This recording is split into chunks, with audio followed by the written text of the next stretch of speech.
The window shattered inward with a sound like breaking teeth as Minsu dragged his body over the frame, leaving a trail of crimson across cream-colored wallpaper. The Dragon of the North, whose designer suit had once commanded boardrooms and back alleys alike, collapsed onto hardwood scattered with tiny metal cars and a teddy bear with one missing eye. His breath came in ragged, wet gasps that filled the dark room. A child's room, with the rhythm of a dying engine. He clutched his abdomen where the bullet had torn through silk and flesh, feeling his pulse hammer against his palm in hot, insistent beats. This was supposed to be a safe house. This was supposed to be empty. He expected sirens. He expected the cold grip of the floor to be his final memory. Instead, he felt the whisper-soft pressure of a small hand on his shoulder. Minsu's head snapped up, predatory instincts flaring even through the haze of blood loss. Before him stood a girl no older than 7, her dark hair falling past shoulders clad in pink pajamas dotted with cartoon stars. She didn't scream. She didn't run. Instead, she studied him with eyes far too steady for a child. Eyes that looked at the gun in his waistband, at the blood pooling beneath him, and found neither shocking nor unfamiliar. Julia didn't hesitate. She crouched beside the massive, bleeding stranger and placed one small finger to her lips. Shoo! Then, with a strength that defied her tiny frame, she gripped his suit jacket and pulled, guiding the collapsing giant toward the narrow space beneath her bed. The pink dust ruffle draped down like a curtain as Minsu, who had never bowed to anyone, crawled into a sanctuary that smelled of cheap laundry soap and vanilla chapstick. As he pressed his shattered body against the cool floor, the house above him came alive. Footsteps in the hallway. The low murmur of a man's voice on a phone. Through the crack beneath the bedroom door, Minsu saw the shadow of polished dress shoes pass by. Measured, methodical hunting. Julia knelt beside the bed, her face appearing upside down in his narrowing field of vision. She didn't offer him water or bandages. She offered him something far more devastating: truth. "My dad is the one looking for you," she whispered, her voice carrying the weight of a confession. "He's a detective." Minsu tried to reach for his weapon, a reflex honed by 30 years of survival, but his hand trembled uselessly. Julia gently pushed his bloody fingers away and replaced the gun with a stuffed bunny she'd grabbed from the floor. In that moment, the man who had built an empire on fear realized he was no longer a king. He was a captive in a playroom, his life held in the tiny hands of his hunter's daughter. As the sound of a safety being clicked off echoed somewhere in the house, the Dragon of the North closed his eyes and surrendered to the most dangerous gamble of his life, trusting a child in pink pajamas who saw a soul where the world saw only a monster. "God, if you're listening right now, help me prove something wrong. My mother said I wouldn't even reach 2,000 subscribers, but I believe stories like this deserve to be heard. Help me show her that these tales matter. Please subscribe to 2,000 and let's keep breathing life into stories that were never meant to stay silent." Now let's continue. The bass line from the nightclub's sound system still pounded in Minsu's skull as he stumbled through the rain-slicked alley, each step leaving a dark smear on the pavement behind him. 20 minutes ago, he'd been untouchable. The Dragon of the North seated in his private booth overlooking the dance floor, watching his empire pulse with neon light and cash. Then Kim had raised his glass in a toast, and Minsu had felt the first bullet punch through his ribs before he'd even tasted the whiskey. The betrayal shouldn't have surprised him. In his world, loyalty lasted only as long as fear, and lately his grip had been slipping. The younger wolves had been circling for months, whispering about succession, about new blood, about how the dragon was getting soft in his Italian suits and penthouse views. Kim's smile had told him everything he needed to know. The coup had already happened. Minsu just hadn't received the memo until the gunfire started. He'd made it out the kitchen exit while his bodyguards, his former bodyguards, turned their weapons on each other in orchestrated chaos. A diversion. They wanted him to run. Wanted him bleeding and alone so they could hunt him properly, make an example that would echo through every back room and gambling den from here to Busan. The city lights blurred into streamers of red and gold as Minsu commandeered a motorcycle from a terrified valet, leaving the boy with nothing but a blood-stained $50 bill. He drove north, away from his safe houses, away from his contacts, away from everyone who might sell his location for the price of survival. The bike's engine screamed as he pushed it past 90, weaving through late-night traffic while his designer suit grew heavier with blood. Somewhere past the industrial district, the high-rises gave way to suburban sprawl. Rows of identical houses with manicured lawns and basketball hoops in driveways. Normal people lived here. People with mortgages and minivans and absolutely no idea that death was bleeding out on their quiet streets. Minsu felt the motorcycle wobble as his vision darkened at the edges. He needed to stop. Needed to hide. Needed to survive the next 5 minutes before he could plan for the 5 after that. The bike finally died beneath him, coughing its last on a street called Maple Grove Lane, and Minsu half fell, half rolled into someone's side yard. Behind him, he heard the distant wail of sirens. Whether police or Kim's hunters, it didn't matter anymore. Through the rain and the gathering fog of blood loss, he spotted a window on the first floor, cracked open just enough. The Dragon of the North, who had once walked through the front doors of any building he pleased, crawled through a stranger's window like a common thief and collapsed into a child's bedroom, surrounded by stuffed animals and the innocent debris of a life he'd never known. His kingdom was gone. Now he was just a dying man desperate enough to hide in the last place anyone would think to look. Julia had been awake when the window broke. She'd heard the glass crack, heard the heavy thump of something large hitting her floor, heard the wet, labored breathing that sounded like her goldfish had before it died last summer. She should have screamed, should have run to her father's room down the hall. But Julia had learned a long time ago that screaming didn't always help, and sometimes the scariest things weren't the ones hiding in the dark. They were the ones everyone pretended weren't there. So instead, she'd slipped out of bed, her bare feet silent on the hardwood, and walked toward the massive shape collapsed among her toy cars. The man was huge, bigger than her father, with broad shoulders that seemed to fill half her floor. His suit was expensive looking, the kind her father pointed out on surveillance photos, and it was ruined with blood that looked black in the moonlight streaming through her curtains. His face was twisted in pain, eyes squeezed shut, one hand pressed against his side while the other reached for something metallic tucked in his waistband. Julia recognized that look. The look of someone who was hurting but couldn't admit it. She'd seen it on her father's face plenty of times when he came home from work pretending everything was fine. The man's eyes snapped open when she touched his shoulder, and for a moment Julia saw something wild there, something dangerous and cornered. His hand moved toward the gun. She didn't flinch. Instead, she pressed her finger to her lips and made the sound her mother used to make when Julia had nightmares. "Shoo. It's okay. You're bleeding a lot," she whispered matter-of-fact. "You need to hide." She didn't wait for him to respond. The man was already fading, his eyes struggling to focus, his breathing getting worse. Julia grabbed his jacket. It was heavy and wet and warm and pulled. Somehow, impossibly, he understood. He crawled, this giant bleeding man, crawled on his hands and knees toward her bed while she guided him, lifted the pink dust ruffle, and watched him disappear into the shadows beneath her mattress.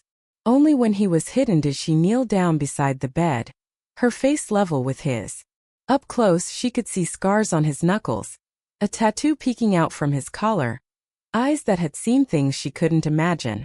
He looked at her like she was a puzzle he couldn't solve. "Who are you?" he managed, his voice barely audible. "Julia." She glanced toward her bedroom door, hearing movement downstairs. Her father's voice, sharp and alert, talking to someone on the phone. "You picked the wrong house to hide in." "Why?" The word came out strangled. Julia met his gaze with the steady composure of someone twice her age. "My dad is the one looking for you. He's a detective. He hunts bad guys." She paused, watching the realization wash over the stranger's face like cold water. "He's been hunting someone really bad for weeks now. Someone from the Korean crime families. Someone they call the Dragon." The man went absolutely still beneath her bed. Even his ragged breathing seemed to stop. "That's you, isn't it?" Julia whispered. Minsu stared at this small girl in pink pajamas who just identified him with the casual certainty of a trained investigator. Outside the room he heard heavy footsteps on the stairs. Heard a man's voice. James Park, badge number 4127. I need units on Maple Grove Lane. We've got a credible sighting. Julia's father. Detective James Park. The man who'd been dismantling Minsu's operations piece by piece for the past 6 months. He's coming upstairs now, Julia said quietly, pushing the stuffed bunny closer to Minsu's face. Don't move. Don't breathe loud. And definitely don't reach for that gun again, because if you hurt my dad, I'll make sure you never leave this room. There was no threat in her voice. Just cold, absolute certainty. The dragon of the north, who had made grown men weep with fear, nodded obediently to a 7-year-old girl and pressed himself deeper into the shadows as footsteps approached her door. The footsteps passed Julia's door without stopping, and Minsu heard Detective Park's voice fade down the hallway toward what must have been the master bedroom. The floor above creaked as the man moved around, making a phone call, his tone clipped and professional. Minsu couldn't make out the words, but he recognized the cadence. A hunter coordinating with his pack, tightening the net. Julia had returned to her bed, settling in with an ease that suggested she harbored bleeding criminals on a regular basis. Through the gap between the mattress and the floor, Minsu watched her small feet dangle over the edge, swinging slightly. She was humming something, a lullaby maybe. As if this were just another Thursday night.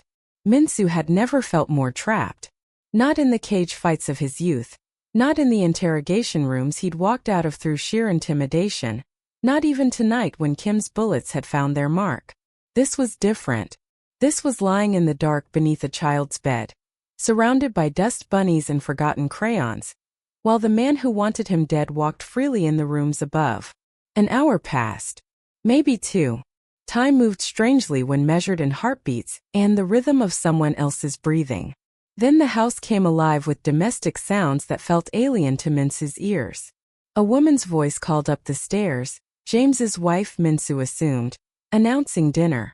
The smell of something savory drifted through the floorboards. Garlic. Onions. The kind of home-cooked meal Minsu hadn't eaten since his mother died 20 years ago. Julia slipped out of bed and padded toward her door, pausing to glance back at the shadows where Minsu hid. Stay quiet, she mouthed, then disappeared. Minsu lay in the darkness and listened to the family dinner happening in the room below. The dining room, he guessed, must have been directly beneath Julia's bedroom, because he could hear everything. The scrape of chairs. The clink of silverware. James asking Julia about her math homework. His wife Sarah, he called her. Laughing at something Julia said about her teacher. Normal. Mundane. The kind of scene Minsu had spent his entire life on the outside of, looking in through windows before he smashed them. Busy day, honey? Sarah asked. You could say that. James's voice carried the weight of exhaustion. We're close on the Park case. Really close. Got a tip that our target might be in the area. The dangerous one? The one you've been chasing for months. A pause.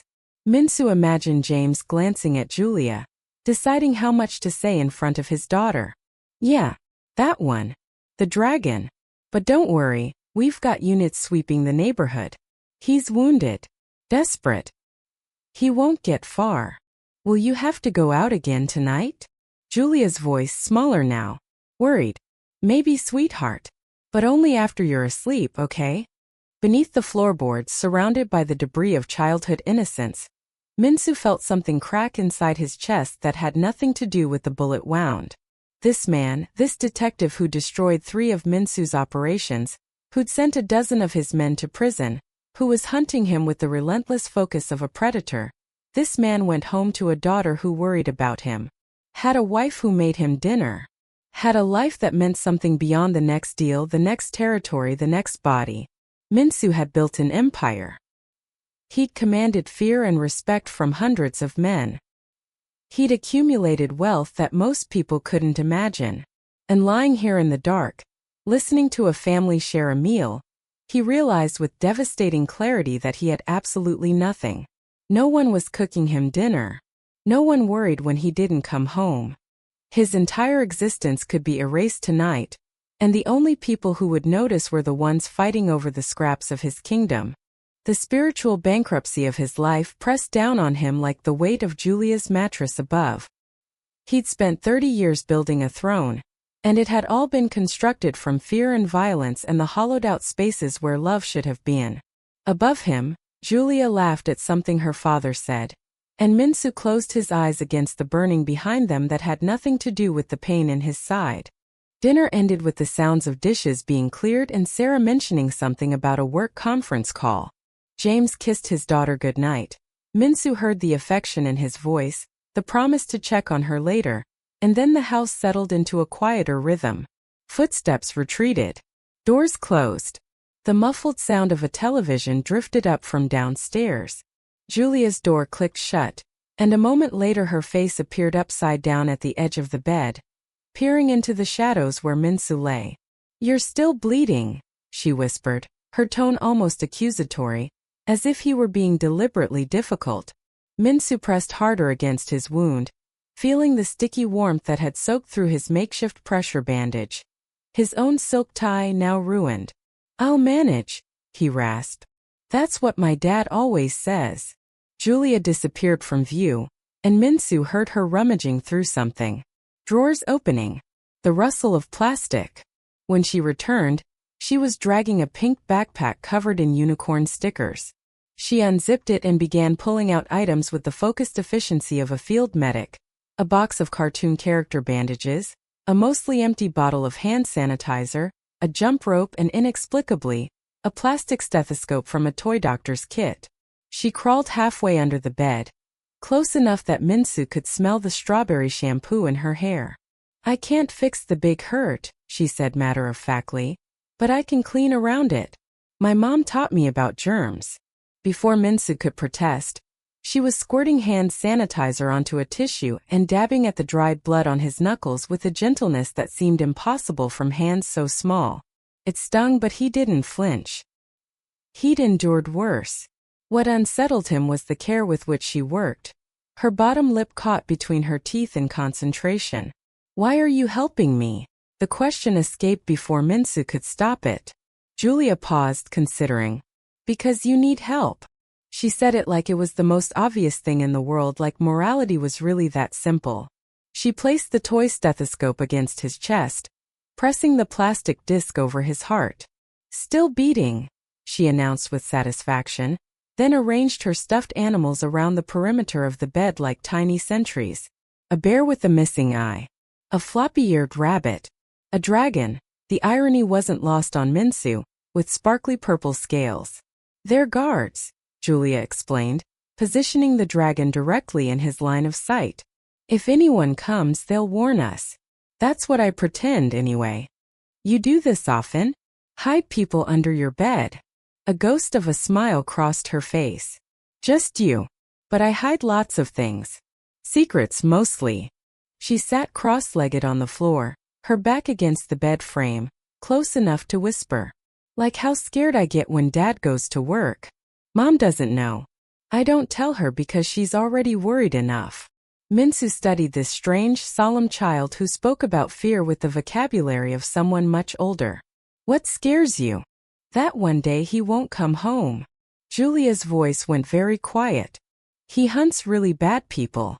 People who hurt others. People who—" She trailed off, glancing toward where Minsu's gun still lay beside him. "People like you, I guess." The words should have felt like an accusation, but they came out sad instead. Resigned. "Your father is good at his job," Minsu said, surprised by the steadiness in his own voice. "I know. That's what scares me. The better he is, the more dangerous the bad guys get. It's like—" She struggled to find the words. "It's like he keeps climbing higher to catch them, and I'm afraid one day he'll fall." Minsu thought about Kim's bullets, about the betrayal that had brought him here, about the trail of violence he'd left across this city.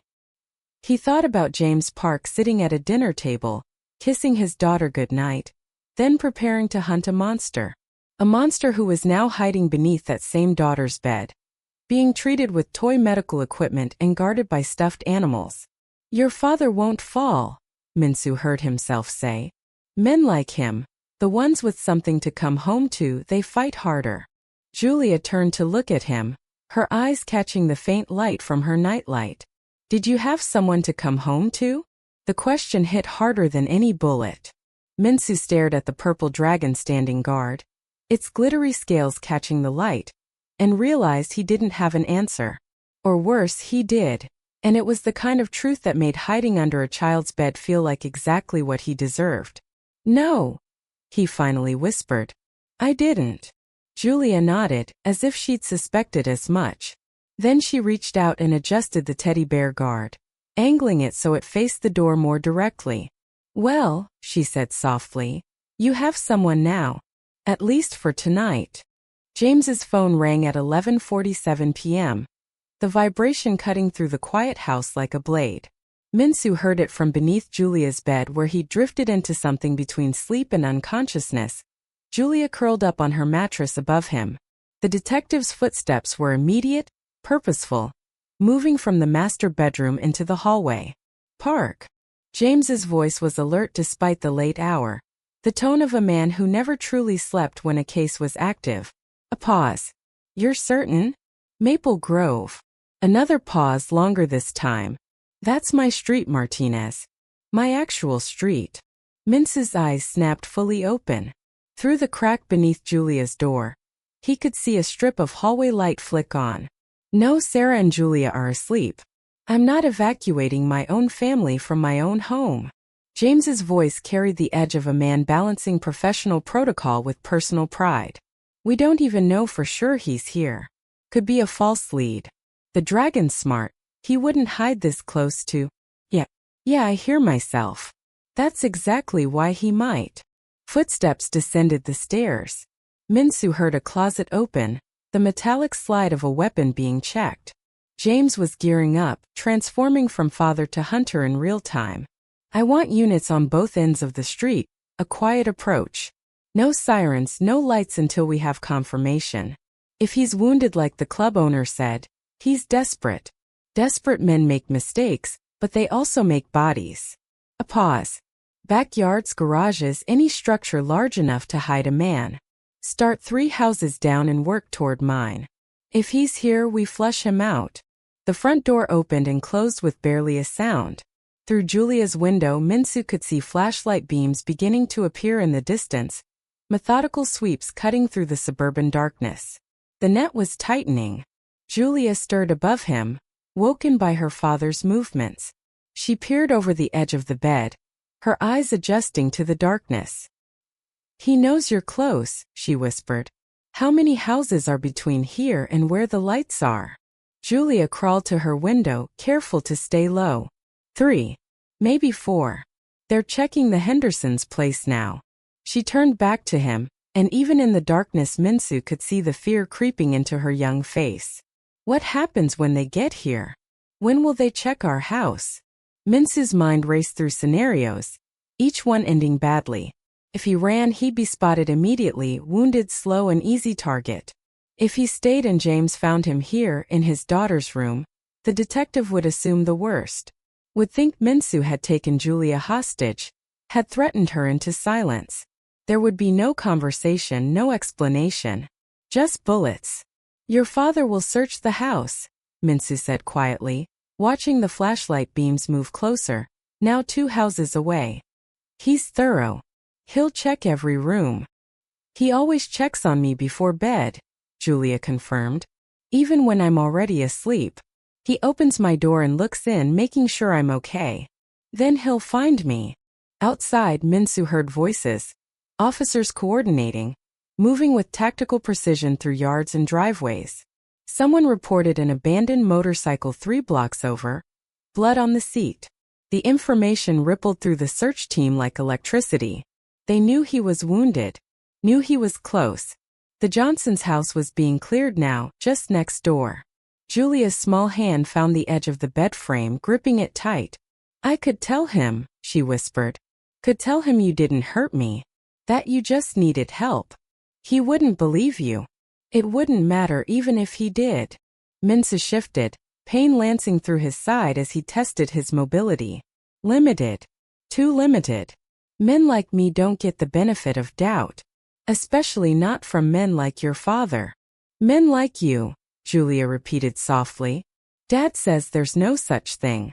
Says every bad person was good once before something broke.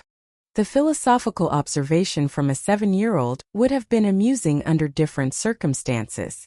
Now it just felt like an epitaph. A radio crackled from the front yard, their front yard. Unit 7 to command. Beginning sweep of 2247 Maple Grove. Detective Park's residence. James's voice responded, closer than Minsu expected. He must have circled back. Copy that. I'll take points from my own house. Check the perimeter first, then enter. Julia's grip on the bed frame tightened. Above them both, they heard the distinct sound of Sarah waking up, calling out for James in confusion. The search had arrived at their doorstep, and Minsu was out of places to run. Sarah's voice drifted down from upstairs, concerned and groggy. James? What's going on? Why are there police lights outside? Stay in the bedroom, James called back, his voice firm but gentle. Lock the door. Just a precaution. We're sweeping the neighborhood for a suspect. Is Julia? I'm checking on her now. Footsteps on the stairs. Heavy, measured, the weight of a man carrying both a weapon and the responsibility of protecting his family. Minsu pressed himself flatter against the floor beneath Julia's bed. Every muscle locked rigid despite the screaming pain in his side. The dust ruffle hung down like a curtain, but it was sheer enough that light would penetrate, shadows would show through. Julia sat perfectly still on her mattress above him, her breathing controlled in a way no 7-year-old should be. She'd pulled her covers up to her chin, her stuffed animals arranged around her in practiced innocence. The dragon with purple scales sat prominently on her pillow. The hallway light spilled under the door first, a golden line expanding across the hardwood. Then the door opened smooth and quiet, and James's silhouette filled the frame. He stood there for a moment, just looking, and Minsu could feel the weight of a father's assessment. Checking for danger, for anything out of place, for any sign that his daughter wasn't safe. Baby, James whispered. Are you awake? Julia stirred as if just waking, rubbing her eyes in a performance that would have impressed any actor. Daddy? What's happening? Nothing for you to worry about, sweetheart. Just some police work. I need to check your room real quick. Okay. She nodded and James stepped inside. Minsu could see his shoes now, tactical boots, not the dress shoes from dinner. The detective moved with practiced efficiency, checking the closet first. The door slid open, hangers pushed aside. A flashlight beam swept across hanging dresses and a jumble of toys on the closet floor. All clear, James murmured, more to himself than to Julia. Then he moved to the window, checking the lock, scanning the street below. Minsu watched the boots pivot, tracking their movement like a death sentence counting down. The detective was thorough, professional, exactly as dangerous as his reputation suggested. Daddy, you're scaring me. Julia's voice was small, vulnerable, perfectly calibrated. James crossed to the bed, and Minsu stopped breathing entirely. The boots were inches away now, close enough that Minsu could see the tread pattern, could count the eyelets where the laces were tied. The mattress above him compressed as James sat on the edge of Julia's bed, and Minsu felt the space around him shrink impossibly smaller.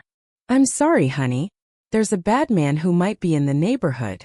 I just need to make sure everyone's safe. Will you catch him? Always do. The certainty in those two words carried the weight of a career built on fulfilled promises. James stroked his daughter's hair, and Minsu could hear the affection in the gesture, the unconscious comfort of a ritual repeated 1,000 times. Then James stood, and Minsu saw the laser sight before he saw the gun. The red dot appeared on the floor beside the bed, sweeping in a slow arc as James conducted a final tactical scan of the room. The laser tracked across the hardwood, over a scattered pile of crayons along the baseboard. It crept toward the gap beneath the bed frame, the tiny space where shadow met dust ruffle. Minsu's hand found his own weapon, instinct overriding reason. If the laser found him, if James looked under the bed, there would be violence. There would be no choice. The detective would see a threat to his daughter and would shoot, and Minsu would have to shoot back or die. And either way Julia would be caught in the crossfire. The red dot inched closer, painting the floor crimson. Above him, Julia made a small sound. Not quite a cough, not quite a cry. Just enough to pull her father's attention. "What is it, baby?" "I had a bad dream earlier. About monsters under my bed." Her voice trembled with manufactured fear. "Can you check? Please." Minsu's blood turned to ice. The laser sight froze. Time stretched into something viscous and terrible as James Park considered his daughter's request. The request that would end everything. That would put father and monster face to face with only Julia between them. Then Julia did something extraordinary. She leaned forward, wrapping her small arms around her father's waist, pressing her face against his tactical vest. "Never mind," she whispered. "You're here now. The monsters are gone when you're here." Minsu watched James's boots shift, watched the detective's whole posture soften as he returned his daughter's embrace. The laser sight disappeared as the weapon was holstered. "That's right, sweetheart. No monsters. Not while I'm around." James kissed the top of Julia's head, tucked her blankets around her shoulders and moved toward the door. He paused at the threshold, taking one last look at his daughter's room, his hand resting on his sidearm. Minsu held his breath, held his stillness, held everything that made him human in abeyance. "Love you, Julia. Love you too, Daddy." The door closed. The light from the hallway dimmed. James's footsteps retreated down the stairs, and Minsu heard him radio to his team. Second floor clear. No signs of forced entry. Proceeding to the basement and garage. Only then did Minsu allow himself to breathe, the air rushing into his lungs in a silent, shuddering gasp. Above him, Julia remained perfectly still, her small finger pressed to her lips in the darkness. Shoo! The monster under the bed had survived another moment, saved by a 7-year-old girl who just lied to her father's face to protect the very thing he was hunting. The police search continued for another 20 minutes, methodical and thorough, before James's voice crackled over the radios ordering a perimeter expansion. They'd found fresh blood in the Hendersons' backyard, a trail leading toward the creek behind the subdivision. The teams mobilized, flashlight beams swinging away from the park residence toward the wooded area 2 blocks south. Minsu listened to the tactical chatter fade, heard car engines start and roll away into the night. Relief should have followed, but his instincts, honed by 3 decades of survival, kept him rigid beneath Julia's bed. Something felt wrong. The night had gone too quiet too quickly. Julia must have sensed it too. She sat up in bed, perfectly still, her head tilted in the listening posture of prey-sensing predators. Then Minsu heard it. The sound that didn't belong. A car engine, but not the departing police cruisers. This one was different. A low, expensive purr that cut out suddenly 3 houses down. No headlights had swept past Julia's window. No doors slammed. Just the quiet settling of an engine cooling, and then nothing. Minsu's hand found his weapon. "That's not the police," Julia whispered, her voice barely audible. "No."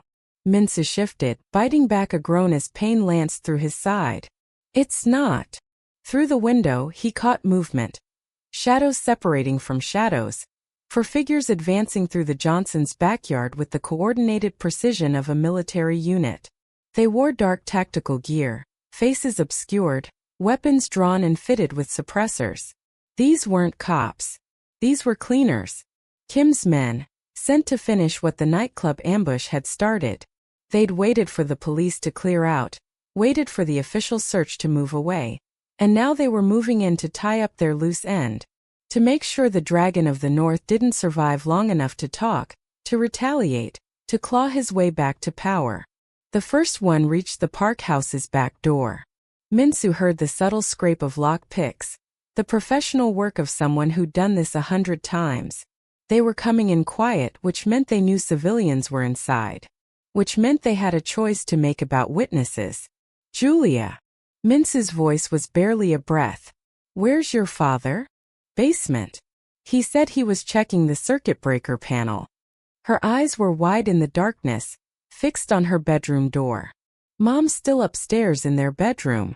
3 civilians. 1 wounded gangster." For trained killers who couldn't afford to leave anyone alive who might identify them. The back door clicked open with a sound like breaking bone.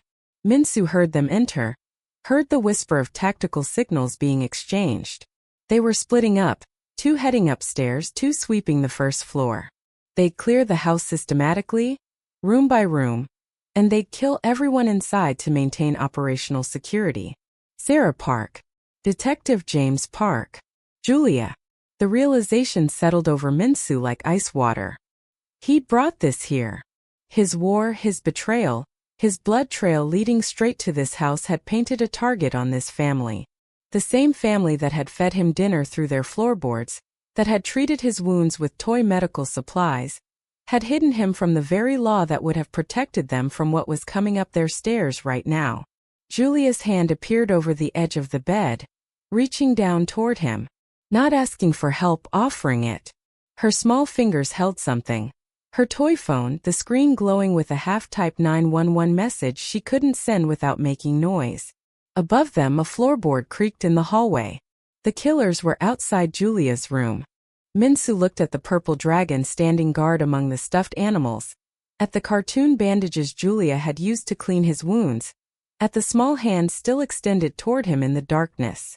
He thought about James Park kissing his daughter goodnight, about Sarah calling down the stairs asking if everyone was okay, about a family dinner he'd listened to while bleeding out beneath their floor. 3 decades he'd built an empire on fear and violence. 3 decades of being the monster everyone warned their children about. And now, in this moment, hiding under a little girl's bed while killers came to murder her family because of him, Minsu finally understood what Julia had been trying to tell him with her teddy bear guards and her toy stethoscope. Monsters weren't always the ones under the bed. Sometimes they were the ones who left innocent people to die. The bedroom door handle began to turn, slow and deliberate. Julia pulled her hand back, pressed herself against her headboard, her finger to her lips one last time. Not telling Minsu to stay quiet anymore. Telling him she understood what he was about to do. The dragon of the north gripped his weapon, feeling his predatory instincts flare back to life. Not for survival this time, but for something he'd never fought for before. Protection. The door swung open, and 2 shadows with guns stepped into Julia's room, and Minsu realized with perfect clarity that he wasn't going to hide anymore. The 2 killers entered Julia's room with practiced efficiency, weapons sweeping the space in overlapping arcs. One moved toward the closet while the other approached the bed.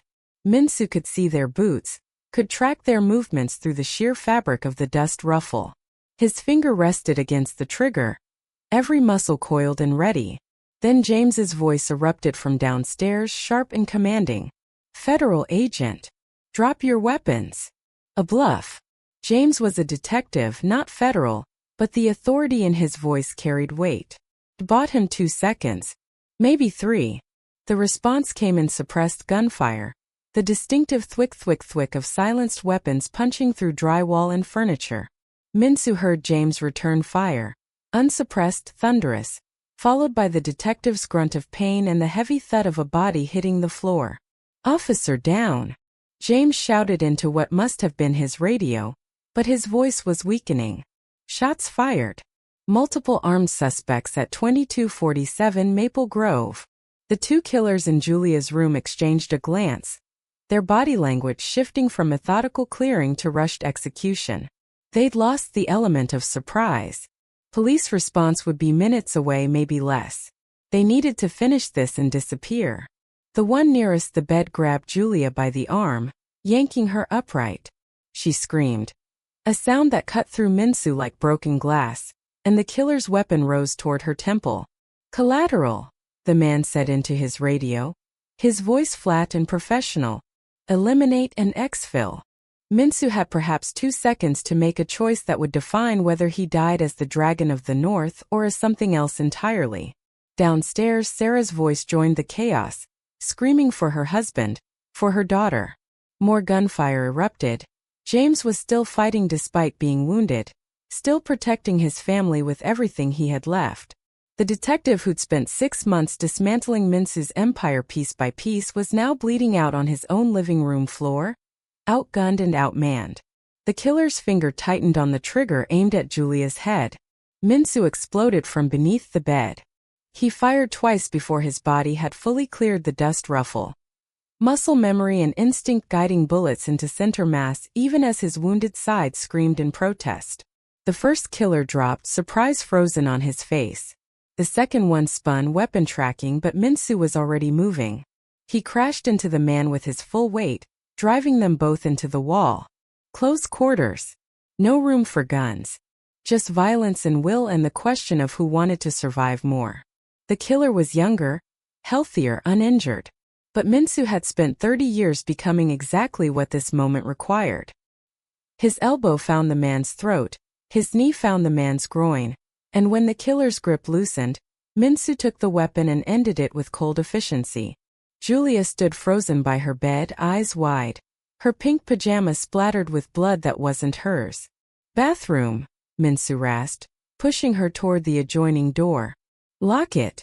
Don't come out until your father calls for you." She hesitated, this strange girl who'd saved his life and now watched him take others. "Go." She ran. Minsu grabbed the fallen killer's weapons, checking their loads. 2 down. 2 more in the house. And somewhere below, James Park was bleeding and surrounded. The mathematics were brutal and simple. Minsu could take Julia and escape through the window. Could disappear into the night while the remaining killers finished James and Sarah. Could save himself and the girl and let the detective who'd hunted him finally pay the price for getting too close. Or he could go downstairs and fight alongside the man who wanted him in handcuffs. From the bathroom, Julia's muffled voice called out, terrified and desperate. "Please save my dad." Minsu looked at the purple dragon guard lying on the floor, knocked over in the struggle. He thought about dinner conversations and toy stethoscopes and a little girl asking if he'd ever had someone to come home to. No, he'd told her. He didn't. But maybe, for the first time in 30 years, he could give someone else that chance. The Dragon of the North checked his ammunition, steadied himself against the doorframe, and moved toward the stairs. Not running away from the law this time. Running toward it. Minsu descended the stairs like a ghost. His dress shoes silent against the carpeted steps despite the bullet wound leaking warmth down his side. He'd killed the lights on the second floor as he moved, plunging the house into darkness that favored someone who'd spent a lifetime operating in shadows. The remaining 2 assassins would have night vision or thermal optics, professional equipment for professional killers, but Minsu had something they didn't. He knew this house now, knew which floorboards creaked, knew the layout from hours of listening through Julia's floor, knew exactly where a father would make his stand to protect his family. The living room sprawled before him in shades of gray and black, illuminated only by streetlight bleeding through curtains. James was behind the overturned couch, his service weapon clutched in bloodied hands, his breathing labored and wet. A chest wound, maybe lung. The detective had taken out one of the killers. The body lay sprawled near the kitchen doorway, but the final assassin had James pinned down, advancing with methodical patience. Sarah huddled behind the dining room table, cell phone pressed to her ear, whispering their address to 911 dispatch. The killer would reach her in seconds, would put 2 rounds in her head before she could finish the sentence. Minsu moved. He came in from the side, using the staircase wall as cover, and fired 3 times in rapid succession. The muzzle flash lit the room like lightning, revealing the killer's shocked expression as bullets found spine and kidney and lung. The man went down hard, his weapon clattering across the hardwood. Then silence. Just the sound of labored breathing and Sarah's terrified whimpering. James's weapon swung toward Minsu, the detective's training overriding his wounds. Even dying, even outgunned, James Park was still hunting. Their eyes met across the devastated living room. Cop and criminal, hunter and prey, father and the monster who'd hidden beneath his daughter's bed. "You!" James rasped, blood flecking his lips. His finger tensed on the trigger. "Yeah." Minsu kept his own weapon lowered, non-threatening despite every instinct screaming to return the aim. "Me.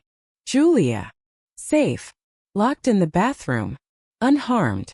Minsu took a step forward, hands visible, movements slow. "They came for me. Brought the war to your door. I'm sorry." James tried to rise, failed, and collapsed back against the couch. His weapon wavered but didn't drop. Give me one reason not to shoot you right now. Because you're about to pass out from blood loss and your wife needs you alive. Minsu crossed to Sarah, who shrank away from him like he was a death incarnate. Maybe he was. Ma'am, your husband needs pressure on that wound. Can you do that? Sarah stared at him, at the blood soaking his designer suit, at the weapon in his hand, at the bodies of the men he just killed in her living room. Who are you? Someone who owed a debt. Minsu moved to James, ignoring the detective's weapon still trained on his chest, and tore a strip from the curtains. The men who came here tonight, they were tying up loose ends. I was at the loose end. Your family was collateral. You brought them here. James's voice was fading, shock setting in. I did. And I ended them. Minsu pressed the makeshift bandage against James's chest wound, feeling the detective flinch. Julia saved my life tonight. Hide me. Protected me. Treated my wounds with cartoon bandages and toy medical equipment. So I'm returning the favor. Sirens wailed in the distance, growing closer. The backup James had called for, probably 90 seconds out. Julia, James whispered again, his eyes losing focus. My daughter is braver than both of us. Minsu stood, swaying slightly, his own wound protesting the movement. He could hear Sarah on the phone, could hear her describing him to dispatch. Armed, dangerous, approximately 6 feet tall. Expensive suit covered in blood. The description would go out to every unit in the city. He should run. Should disappear while he still could. Instead, Minsu walked to the bathroom door and knocked gently. Julia. It's over. Your father needs you. The lock clicked. The door opened a crack, and Julia's tear-streaked face appeared. She looked past Minsu to where her father lay bleeding, to where her mother knelt beside him, and the sob that broke from her throat was the sound of childhood shattering. She ran to James, and Minsu watched the detective gather his daughter against his chest with his remaining strength, watched him whisper reassurances that everything would be okay even as his blood soaked into her pink pajamas. Julia looked back at Minsu over her father's shoulder, her eyes meeting his across the wreckage of her living room. No words. Just understanding passing between the little girl and the monster she'd hidden under her bed. The sirens were close now, maybe 30 seconds away. Minsu moved toward the back door, toward escape, toward whatever remained of a life he no longer recognized. He paused at the threshold, looking back one final time at the family he'd saved and nearly destroyed in the same breath. Thank you, Julia mouthed silently. Her small hand pressed against her father's wound just like she'd been taught. The Dragon of the North nodded once, then disappeared into the darkness, leaving behind only bloodstains and the ghost of something that might have been redemption. The paramedics arrived in a storm of flashing lights and urgent voices, flooding the park residence with personnel who moved with practiced efficiency through the carnage. James was loaded onto a stretcher, his chest wound stabilized, his vitals weak but steady. Sarah rode with him in the ambulance, her hand gripping his with white-knuckled desperation, whispering prayers into the antiseptic air. Julia stayed behind with a female officer who wrapped her in a blanket and tried to coax details from lips that had suddenly forgotten how to form words. The girl sat on the front steps of her house, watching crime scene technicians photograph blood spatter and chalk outlines, watching her neighbors emerge from their homes in bathrobes in shock, watching the place where she'd felt safe transform into something that would haunt her nightmares for years. She didn't tell them about the man under her bed, didn't mention the teddy bear guards or the toy stethoscope or the way she'd lied to her father's face while a killer hid inches below. When they asked how she'd survived, she said she'd hidden in the bathroom like her parents taught her. Simple. Believable. A truth wrapped around a larger secret she wasn't ready to share. The officer finally let her go back inside to pack a bag. She'd be staying with her aunt until her father was released from the hospital. Julia climbed the stairs to her bedroom, now lit by harsh fluorescent work lights that made everything look alien and wrong. Yellow evidence markers dotted her floor where shell casings had fallen. Her stuffed animals had been moved, catalogued, photographed as part of the crime scene. but the purple dragon still sat on her pillow where she'd left it. Julia picked it up, and something crinkled inside. She unzipped the small pocket on the dragon's back. A hiding place she'd sewn in herself for treasures and secrets, and found a piece of paper folded small and tight. Her hands trembled as she opened it. The drawing was crude, done in crayon she recognized from her own art supplies. Thick lines in primary colors depicting a little girl with dark hair standing between two figures. On one side, a tall man in a suit, badge drawn carefully on his chest, a smile sketched on his face. Her father. On the other side, a massive figure in dark colors, no face, just a shadow with wings that might have been a coat or might have been something more mythical. At the bottom, in handwriting that looked unpracticed, almost childlike, as if the writer hadn't formed letters in years. For the girl who saw a soul. Thank you for the guards. They kept us both safe. No signature. No name. Just a drawing that looked like it had been made by someone who'd forgotten how to create anything that wasn't destruction, who'd taken her crayons in blood-stained hands and tried to leave behind something better than violence. Julia pressed the paper to her chest, her eyes burning with tears she'd been holding back since her father collapsed. The officer called from downstairs, asking if she was okay, if she needed help packing. She didn't answer immediately. Instead, she walked to her window and looked out at the suburban street now crawling with police, at the dark spaces between houses where shadows gathered. He was gone. The dragon. The monster. The man who'd bled on her floor and let her treat him with toy medical equipment. The killer emerged from beneath her bed not to harm her family but to save them. Julia folded the drawing carefully and tucked it into her own pocket, a secret she'd carry forward into whatever came next. She gathered her stuffed animals, the teddy bear with the missing eye, the floppy rabbit, the purple dragon, and placed them in her overnight bag with reverent care. Guards who'd witnessed something impossible. Sentries who'd stood watch over a sanctuary where a little girl and a dying king had found each other in the darkness. Downstairs, the officer was talking into her radio about the manhunt, about roadblocks and K9 units and helicopters with thermal imaging. They were searching for a ghost, Julia thought. For someone who'd already disappeared so completely it was like he'd never existed at all. But she knew better. She'd seen his soul in the way he'd pushed her towards safety. In the way he'd gone downstairs to save her father instead of saving himself.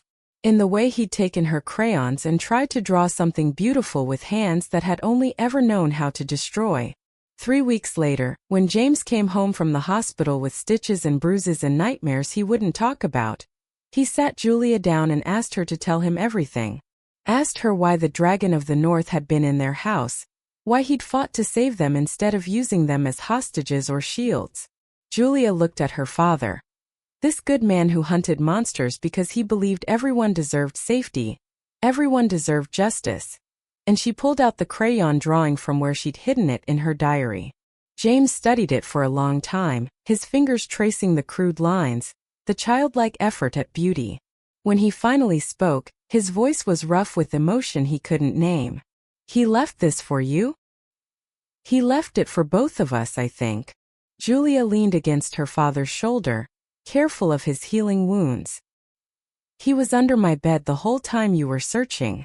I hid him because he was hurt and scared and I thought maybe monsters are just people who forgot how to be anything else. James was quiet for a long moment. Then he folded the drawing and handed it back to his daughter. Keep it, he said softly. Remember that even in the darkest places, people can still choose light. The Dragon of the North was never found. His empire collapsed without him, his territory absorbed by rivals, his name becoming legend whispered in back rooms and dark alleys. Some said he'd fled the country. Others said he'd died from his wounds in some anonymous ditch. A few claimed he'd simply vanished like smoke in wind, like a ghost who'd paid his debt and earned his rest. But Julia knew the truth.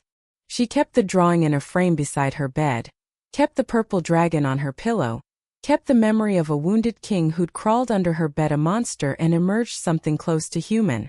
And sometimes, late at night when shadows gathered thick, she'd press her finger to her lips and whisper into the darkness. Shoo, you're safe now. Whether she was comforting herself or the ghost of a man who'd once needed sanctuary, she never could quite decide. Thank you for watching this story to the end. If you enjoyed this story, you will surely love the next one. It's as crazier and more intriguing as I can ever imagine. So do check it out. Click on the image showing on your screen right now to watch the next one.